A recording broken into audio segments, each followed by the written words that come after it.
Hi guys, welcome back to Vicky's finance world. Stock மார்க்கெட்டில் நம்மளோட hard earn பண்ணி invest பண்ணுறோம், பை அண்ட் செல் பண்ணுறோம். ஓகே, ஆனால் என்னைக்கா ஒரு நாள் நம்ம பை பண்ணி வச்சிருந்த ஸ்டாக்கை செல் பண்ணலான்னு போகும்போது அதை வாங்குறதுக்கு ஒருத்தம் கூட இல்லைன்னா என்ன பண்ணுவீங்க? நம்ம கண்ணு முன்னாடி நம்மளோட பணம் ஜீரோ ஆகிறத நம்ம பார்க்கணுமா? அப்போ என்ன நடக்குது மார்க்கெட்டில்? பேலன்ஸ் ஷீட்டில் கோடி கோடியாக ப்ராஃபிட் பண்ண மாதிரி கணக்கு காட்டிட்டு அங்கே ஒரு சின்ன ஆஃபீஸ் கூட இருக்காது, வெறும் பேப்பர்லேயே நம்மளை ட்ராப் பண்ணுறோம். டெய்லியும் மார்க்கெட்டில் ஹண்டிங் நடக்குது. அதுக்கு ஒரு கிளாசிக்கல் எக்ஸாம்பிள் தான் சத்தியம் ஸ்கேம். இன்றைக்கும் மார்க்கெட்டில் நமக்கு தெரியாத டார்க் சைடு இருக்குதுங்கிறத நீங்கள் புரிஞ்சுக்கணும். என்ன நடக்குது மார்க்கெட்டில்? வீடியோ ஸ்கிப் பண்ணாமல் பாருங்கள், உங்களோட போர்ட்ஃபோலியோவை ப்ரொடெக்ட் பண்ணிக்கங்க.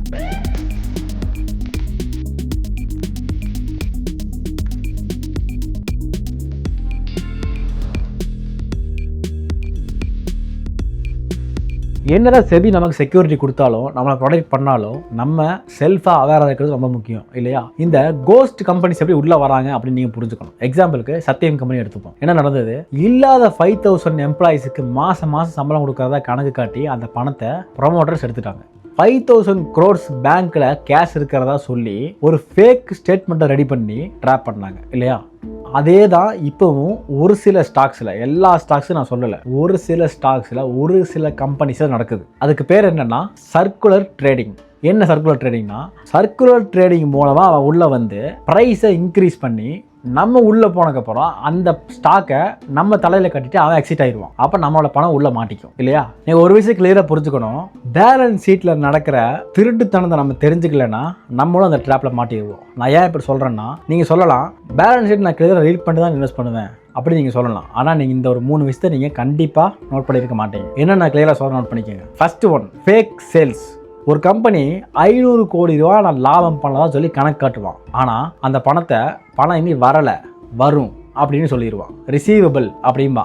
ஏன் இப்போ வரலைங்க, ஆனால் பணம் வருங்க அப்படின்பா. அடுத்த வருஷங்கிறலாம் அதான் சொல்லுவான், அதுக்கு அடுத்த வருஷங்கிறலாம் அதான் சொல்லுவான். அப்போது அதை நீங்கள் புரிஞ்சுக்கலாம், இட்ஸ் அ ஃபேக் சேல்ஸ் அப்படி நீங்கள் கிளியராக புரிஞ்சுக்கணும். Next, related party.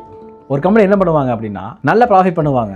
அந்த ப்ராஃபிட் பண்ண பணத்தை அந்த ப்ரொமோட்டர்ஸு தன்னோட ஃப்ரெண்ட்ஸ் ஆர் ரிலேட்டிவ்ஸ் மேலே இன்ட்ரெஸ்ட் ஃப்ரீ லோன்ஸ்ன்னு சொல்லி பணத்தை கம்பெனிலேருந்து வெளியெடுத்துருவான். நம்ம கண்ணு முன்னாடியே பணம் வெளியில் போகும், நம்மளால் ஒன்றும் பண்ண முடியாது. அந்த பணம் திரும்ப வருங்கிறதுக்கு எந்த விதமான கேரண்டியும் கிடையாது.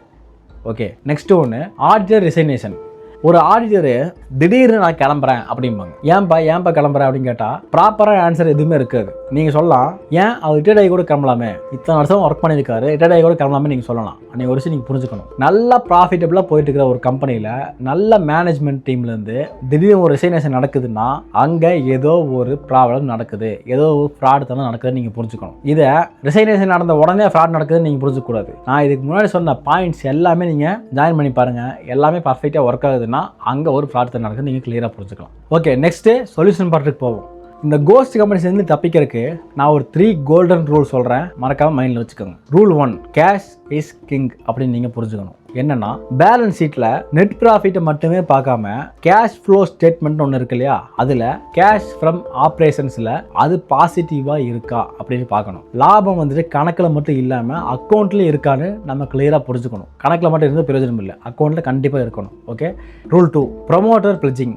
ஒரு ப்ரொமோட்டரு தன்னோட ஷேர்ஸை எவ்வளோ தூரம் பிளட்ஜ் பண்ணியிருக்காருன்னு பார்க்கணும். 25% மேலே இருந்ததுன்னா அதில் ஏதோ ப்ராப்ளம் இருக்கிறதுக்கு சான்ஸ் இருக்குது. ஒருவேளை ப்ராப்ளம் வர்றதுக்கு கூட சான்ஸ் இருக்குது. அந்த 25% இன்க்ரீஸ் ஆகிட்டே போகிறதுக்கு பாசிபிள் அதிகம். ஏன் அவங்க பிஸ்னஸை வந்துட்டு எக்ஸ்பேண்ட் பண்ணுறது கூட பண்ணலாமே நீங்கள் சொல்லலாம். ஆனால் அது எல்லா ஸ்டாக்ஸ்லையும் நடக்குதுன்னா கண்டிப்பாக இல்லை. ஸோ 25%க்கு மேலே இருக்கக்கூடாது. Rule 3, use forensic tools. என்னென்னா, டிக்கெட் டேப் இல்லைன்னா ஸ்க்ரீனர் மாதிரி வெப்சைட்டில் ரெட் ஃப்ளாக்ஸ் அப்படின்னு ஒரு செக்ஷன் இருக்கும். அதில் அந்த கம்பெனி மேலே செபி இதுக்கு முன்னாடி ஏதாவது ஆக்ஷன் எடுத்துருக்காங்களா, அந்த கம்பெனி மேலே ஏதாவது கேஸ் இருக்கா அப்படின்னு நீங்கள் செக் பண்ணணும். அப்படியே இருந்ததுன்னா இம்மிடியட்டாக அதிலிருந்து எக்ஸிட் ஆயிருங்க.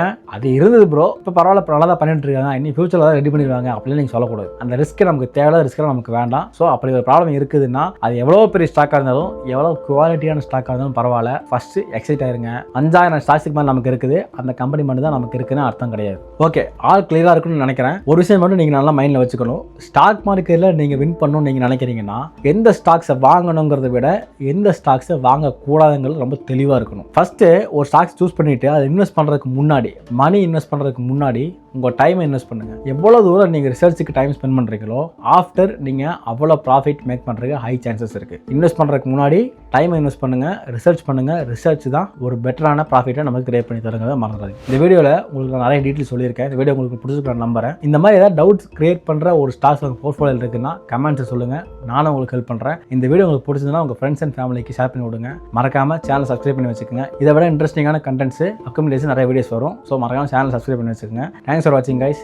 See you in next video. Thank you.